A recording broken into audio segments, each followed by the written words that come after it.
Hello and welcome to today's video, which is the next one in the Economics versus the Environment series.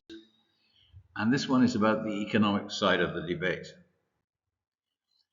Firstly, we need to look at what are called by economists externalities.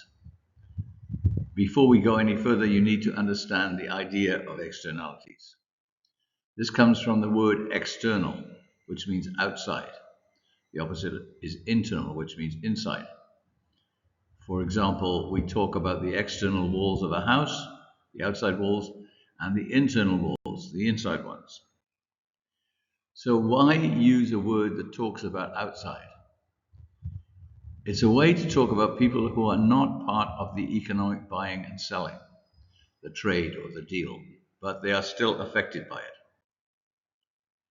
For example, I ride on the line car, I agree with the driver how much it will be, and I pay the money. There are two people who agree what will be done. So what will be done is the line car ride, the two people are me and the driver, and we agree the price. No one else is part of the deal. But other people are affected by it. So how are they affected? One way might be that there are fewer cars on the road. Because the line car can take, say, 15 people, that is less traffic than if everyone took their own car or motorbike. When there are a lot more cars, the government has to pay money to build bigger roads. Going on the line car instead of using my own car or motorbike helps that problem and reduces the amount of money the government has to pay for new roads. It also cuts down on the amount of petrol used and the pollution from cars and motorbikes. These are all positive externalities.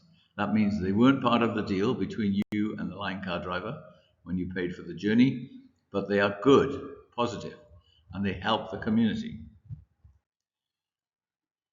Now let's use the same example, but if I didn't use the line car, I would walk instead. The externalities are the same, but now there is more traffic on the road, and there is more petrol used and more pollution than if I walked. These are negative externalities. They weren't part of the deal, but the effect on the community is bad. Have I got this right? Positive externalities help the community, and negative externalities hurt it.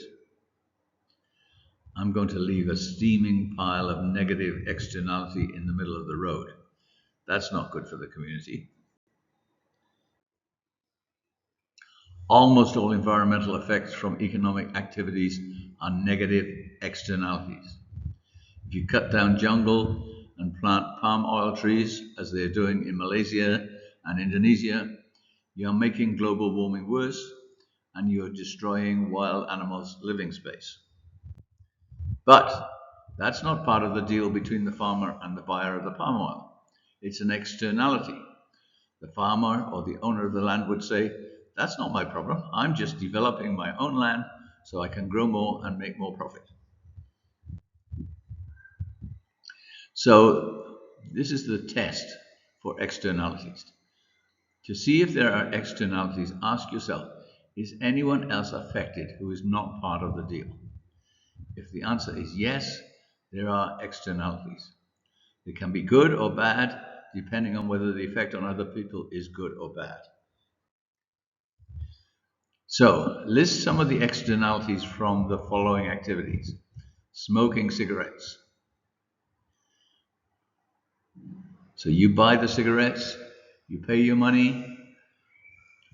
How does smoking cigarettes maybe affect other people? And I'm going to go ahead fairly quickly with the answer. And the place where you smoke smells bad, and they have ash and cigarette ends to clean up, and other people's health may be hurt by breathing in the smoke. Okay, next. Driving your car to work on your own every day. How does that affect other people?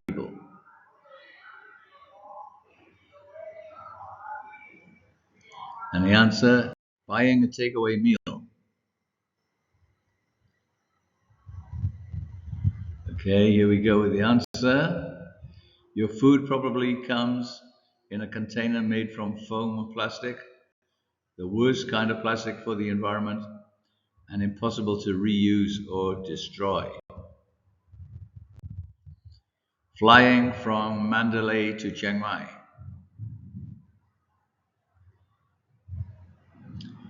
And the answer, planes burn a lot of fossil fuel when they fly, and this goes into the air and makes global warming worse. Making coal from electricity. How does that affect other people? And the answer, coal is a fossil fuel and the dirtiest one. When it is burned to make electricity, it makes a lot of black smoke, which causes air pollution, global warming, and health problems for humans and animals that breathe it. Building a dam.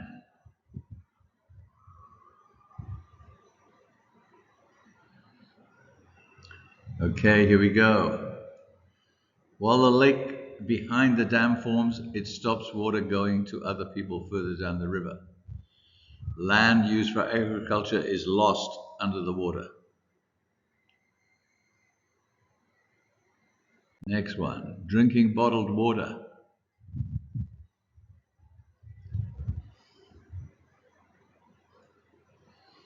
And the answer, bottled water is one of the main reasons why there are so many waste plastic bottles. In many places, water from the tap is just as healthy, so the bottles are not needed, but people still buy them.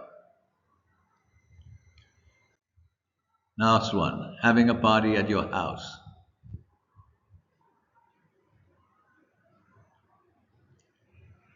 Okay, and the answer, you probably make a lot of noise that the neighbors can hear, and maybe there's a lot of cars and motorbikes parked outside your neighbor's house.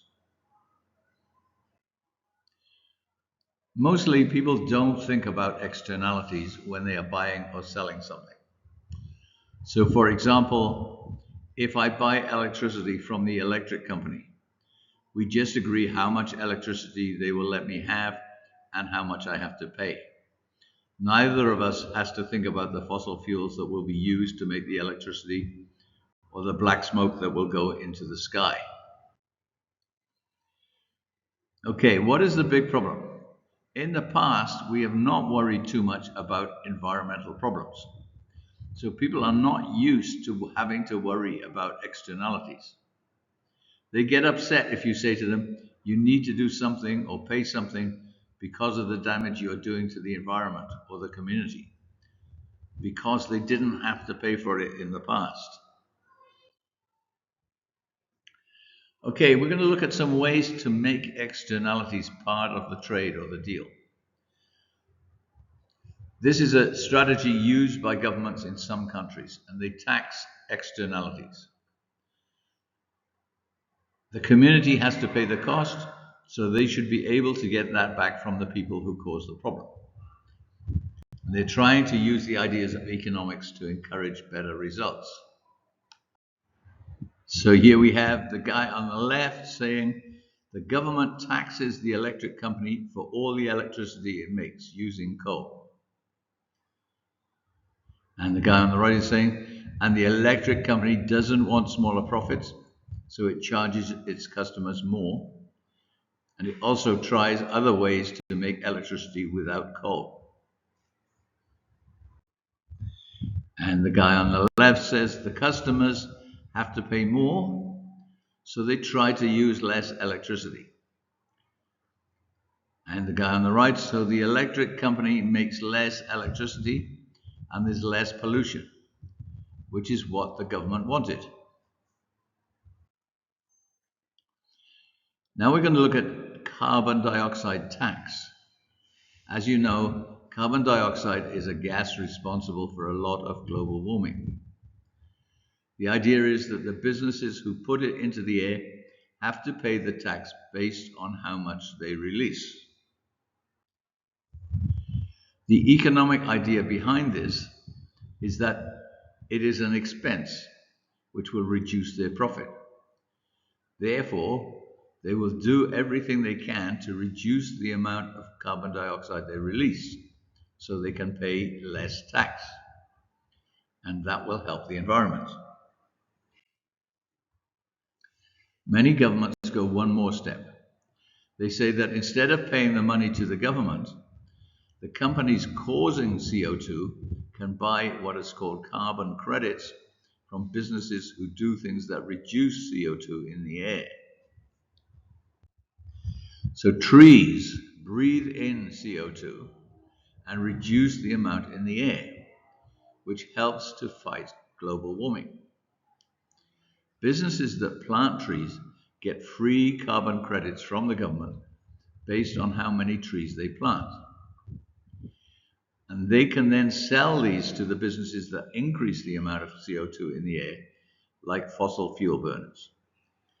And the money the tree planters get from this increases their profit. So looking at these two ideas together, they encourage businesses to plant trees, which is good for global warming. And at the same time, they encourage businesses that create CO2 to reduce the amount they produce, which is also good for global warming. So here's an example how it works. So we have ABC Limited is a taxi company. The taxis increase the amount of CO2 in the air by 20 tons of CO2 every year. XYZ Forestry Limited has planted a new forest. The government gives XYZ Limited a carbon credit equal to 5 tons of CO2 for every 100 trees they plant. If ABC do nothing, they will have to pay carbon tax on 20 tons.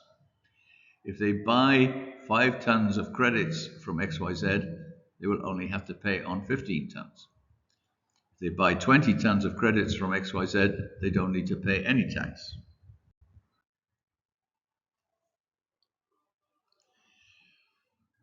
I'm from the government. You have planted 2,000 trees, so I'll give you 20 carbon credits. Thank you so much. What can I do with them?